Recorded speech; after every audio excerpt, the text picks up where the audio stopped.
Congress is pushing to regulate the lucrative $592 trillion derivatives industry, but the Obama administration says the bill in current form has a loophole that could allow most financial firms to sidestep oversight.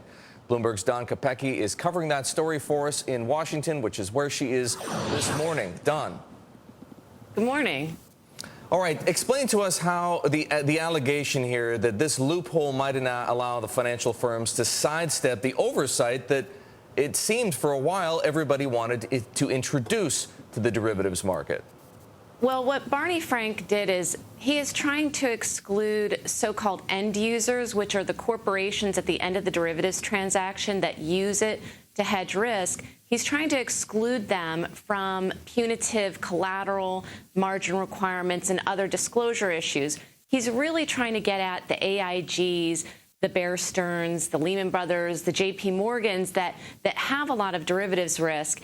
And in crafting the exclusion, he crafted it so broad that it actually ends up exempting most hedge funds. It ends up exempting corporations like Fannie Mae and Freddie Mac, which are the largest end users of interest rate derivatives in the world. So in crafting that exemption, Barney Frank admitted that he didn't intend to exempt everyone from it and that he intends to tighten it up. But nevertheless, he did, there is this huge loophole that you can drive a train through right now in the bill. Don, should it in principle be that difficult to identify and exclude the end users? We were just talking about some of the OCC data on derivatives the other day, which showed that end users only account for about 1% of the notional value of the U.S. derivatives market, which is about $203 trillion in total. Well, the OCC data doesn't include all of the derivatives data out there. End user groups, they project that they account for about 10 to 15% of all of the derivatives use out there.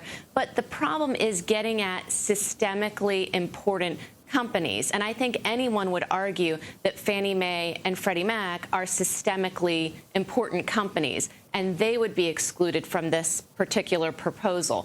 So no, they don't want to necessarily get Cargill in that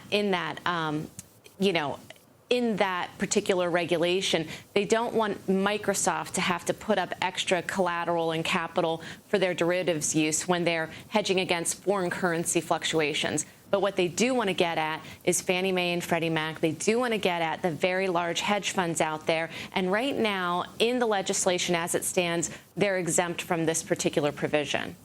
Don, thank you very much. That is Bloomberg's Don Kopecki talking to us about the thorny issue of derivatives regulation and how Barney Frank may have made some unintended errors in writing the exceptions for end users too broadly.